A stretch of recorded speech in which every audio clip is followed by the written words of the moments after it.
today's Saturday and I'm running late because I still haven't got this vlogging stuff down to a T. I'm off to Holly Matthews, the Happy Project. So I booked the tickets like, I think it was like this week. Have you ever heard of the Law of Synchronicity? Like, she literally lives in Coventry, she's a vlogger and she's just pretty cool basically. And she's doing like, it just came up, so it's like meant to be on my phone that she was doing this Happy Project literally round the corner from my house. I'm just trying to quickly put my belt on. And I'm just gonna go, I'm gonna check it out, I'm gonna see what she's all about. I just want to get in front of her, like, because she's basically probably a lot further on than what I am in my journey. But typical, can't get my stand down for my camera, it's stuck, I don't know what I'm doing, so I've had to just quickly throw my camera in my bag. At least it's charged this time, and I've got about 15 minutes to get there, and I wanted to get some film of the room before, and I'm just like, I need to get better at this stuff anyway. So we're here at the village. So, like the last person to go in somewhere, it's like totally embarrassing. So.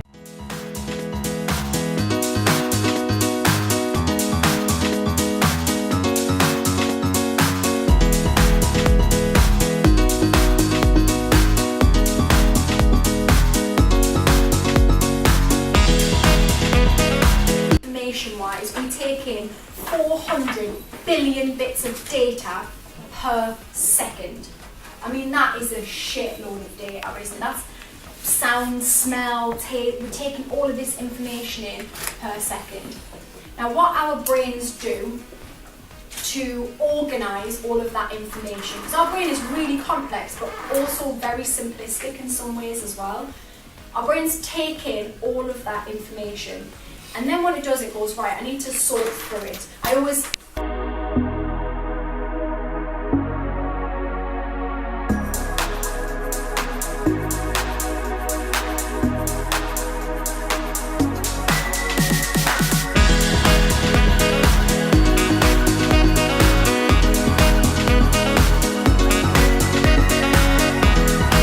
Whatever judgment you're putting on yourself now, because you all went somewhere in your head, like, that shit bit of my life, you're comparing that to somebody on Instagram or Facebook or somebody that you know, the version that they're putting out to the world, and it's completely unfair. It's completely unfair on you as a person to be doing that to yourself.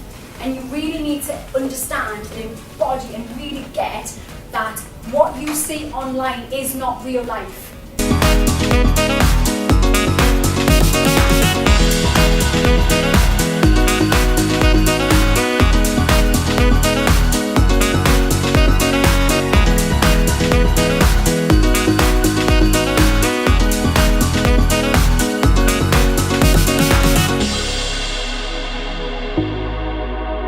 I'm absolutely a different person for the fact that my husband died. I've learned a lot of things because of that. I'm a different headspace in my mind. I'm very different. We all go through experiences and they shape who we are, but there's positives in that. So I want you to think of something maybe more negative that's going on in your life at the moment, or maybe a past thing. We're just going to play and just get the idea of what reframe it is. Write it down and then think of, okay, this is essentially on paper a negative thing. How could I frame it? What could be the positives? What are the lessons? What have I learned from this thing? What I'd like you to do, and I will talk about law of attraction very quickly, but I'm going to get you to get some stuff first because I want to do a dream board with you. So you've got paper on here, but in this corner there.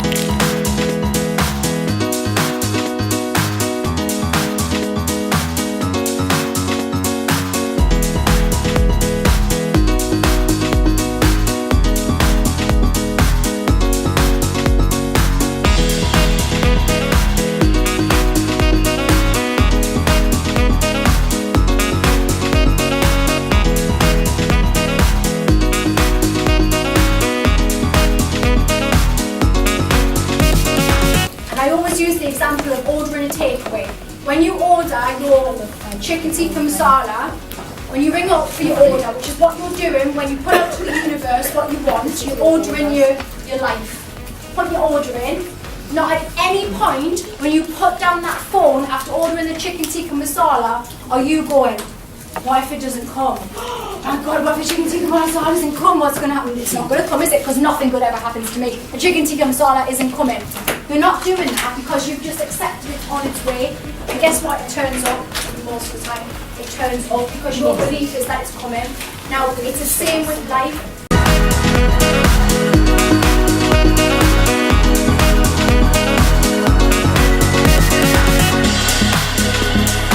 So hi guys, so I've got the wonderful Holly Matthews. Hi everyone. Come today to the Happy Project, Happy Me Project. And it was just off the cuff. It was meant to be, I think, because it just popped up, and I thought, do you know what, I'm going to go to that. Where did you see it then? What was? I followed you for a while, but I think it literally popped up in my phone, in my diary, like as if I'd put it in. I love that. Woo! That was the universe. Yeah, like, you have to go. Yeah, Okay. it definitely That's was. cool. So, and do you know what? It's been fab because it's such a good entry level for people who don't know about the law of attraction, manifestation, visualization, mindfulness. Like, so many people here didn't do any of that work at all, have they? And I think as well, when you do this work, you forget how far advanced you are. Yeah. And actually sometimes I have to check myself and I have to really explain things because I recognise that just because I'm talking about manifestation and affirmations and all of that stuff, your viewers might get that, but they might not at all. They'd be like, what is this like? And one thing that really matters to me is that it isn't some elite club that you have to understand the voodoo like weird language. That's what's the point in that? For me, the Happy Me Project is about reaching people who would otherwise not understand this stuff. And that's the whole point, and that's what this is about as well, is I want to bring to the nation people like yourself that are out there trying to spread a message, because there's so much to learn and so much you can do to help yourself become the person you want to be, live your truth, live a life of authenticity and purpose. And it's all about starting with your mind, isn't it? So tell me, why did you start this, Holly? What was like your belief in behind it? Self-development wise, I've always done it, and I did it because I was an actress largely when I was growing up, and so I needed to bounce back, because as an actor you'll get more knockbacks in 1 week than most people will in their entire working life. So I had to keep picking myself back up, and I mentioned in the workshop that I felt really particularly bad about the way I looked. I disliked that immensely, so I needed to work on that because it was exhausting and I didn't feel good constantly calling myself names. So most of my initial stuff was for myself, and I always found people came to me because of that. And then what I then found, I was already doing this stuff. I was doing a lot of online self-development, my YouTube channel, and I was doing that stuff. And then my husband was diagnosed with brain cancer in 2014, and I had to step up again in terms of our own personal self-development. And the more I talked about it and the more I learned on my own journey, the more that I found people came to me naturally. It was a very organic thing. And then when Ross died, which was nearly 18 months ago, or is 18 months ago, afterwards, because I vlogged and I blogged and I talked about it, and then you can get that on my channel if people want to have a look at this sort of grief and being in the hospice and that stuff. I did that for a few reasons. One, it was something for me to look back on, and for the children, I've got 2 children, to look back on. But also it was to make some kind of sense and be open about the journey, because I didn't find a lot of people being that honest about the nuance of death. And that you can love someone and not want them to die, but also want them to die in that moment as well, because it's painful, and all of that stuff that's messy and scary. And I thought, if I can't find it, I'll be it and I'll talk about it. And so I did that, and because of that there was a lot of, and because of my acting background, there was a lot of press surrounding it. So I had a huge following because it was, his funeral was covered in all the major newspapers, and that gave me another platform. And I found people coming to me going, but how are you okay? And that doesn't mean I don't cry, it doesn't mean that I don't go through normal stages of feeling grief and all that stuff, but it's how are you able to do that? And I didn't want to leave people with nothing, and I didn't have the energy to be coaching one-on-one at that time. I didn't have the energy to talk to people at all. So I thought, I'll make an online course, I'll pack it full of the stuff I know works, the stuff that I do, and I'll put it out there. And there was no idea of whether that would be a success. It wasn't really about that. It was about me going, I can't leave you because I know you're sad, but I ain't got the time to tell you all of this stuff. There you go, it's £30, it's been on there since 2017, and people go through that. It's a 21-day course. So I set that up, and then once I wanted to people again, I thought, you know, why don't I do workshops and I get out and meet those people that I've spoken to online. So it kind of started at the end of 2017, but this has been the most organic piece of work that I've done, because it came from me going, I don't want to leave, you know, never leave a man behind. Like, I don't want to leave you with nothing, but equally I'm one person, and so for me, I need to reach a bigger audience, whether that's talking at events or whether that's in a workshop. Me talking one-on-one to every person is not time efficient. No, and you need to have a bigger outreach and a bigger impact, so you need to hit as many people as you possibly Exactly, can. whether that's on YouTube or whether that's in workshops. But I enjoy doing the workshops because I get to meet, and I think I said this to you earlier, I actually enjoy the cynical people that come along that are like positive, schmositive.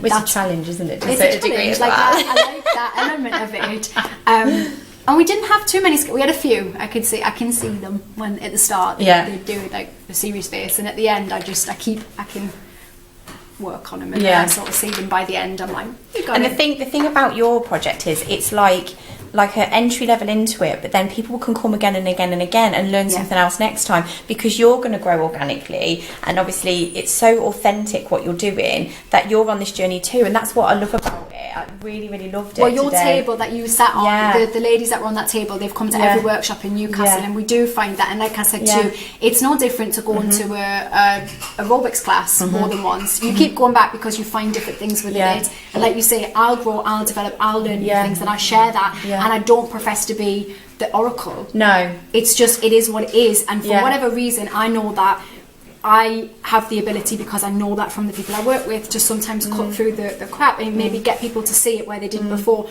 or ask the question that no one's ever asked before. Or think about life in a different way, because I'm like, most people don't think, well, what do I want out of life? What am I here for? They just think, I've got to go to work, I've got to do the normal shit, I've got to carry on. And life doesn't have to be like that. Like, you see from my first blog that I've manifested everything that I've wanted so far, and I'll continue to do that, hence why I'm doing this right now, and completely out of my comfort zone. You've got to step out your comfort zone sometimes to do these things. But yeah, so it's great. And do you know what? I would recommend anybody comes to this, if you're not even into self-development, or you're not even in that space, but you're sort of like, what's that about? Everybody keeps talking about it, it's getting bigger and bigger. Come to this, because it's like the entry level, and it's really relaxed, it's really happy. It is the happy me project. And it's so weird, like we were talking that I live in Coventry, and that's where you're from, and we've kind of swapped. It's like, like synchronicity. It's the law of synchronicity. That's why I had to come, because I said earlier in the car, Holly lives in Coventry. You're at my sister's called Holly as well. How bad's that? You're short like me as well, which is even weirder. 5'1". I'm 5'2". And I live in Newcastle, so we've like swapped lives. But she's like a vlogger. She's a lot more further along in her journey than I am. But you know, I sort of thought I've got to come and check it out, and it's been so good. It really has. I'm really glad that you've thank you so much. You're welcome. And if people do want to come to the rest of them, I've got Liverpool, Manchester, Nottingham. I'll be back in Newcastle in August. I'm in Coventry at the end of the year. And they can do the online course as well. And my YouTube channel, Holly Matthews Online, I always talk about this stuff on there, so you can find me on there as well. Okay, I think I'll be putting a link anyway on there for anybody that wants to check it out. But yeah, thanks Holly, thanks so much. Cheers, thanks.